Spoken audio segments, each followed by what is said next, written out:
Welcome friends, ஃபார்மன் audio 7.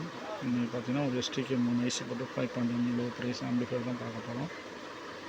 Chase பார்த்தீங்கன்னா Digitech 8VC chassis போட்டிருக்கு.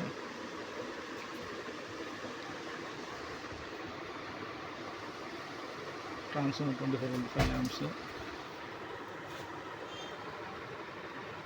STK IC 3 IC 4 1 4 1 pro logic பார்த்தீங்கன்னா இது போட்டிருக்குங்க.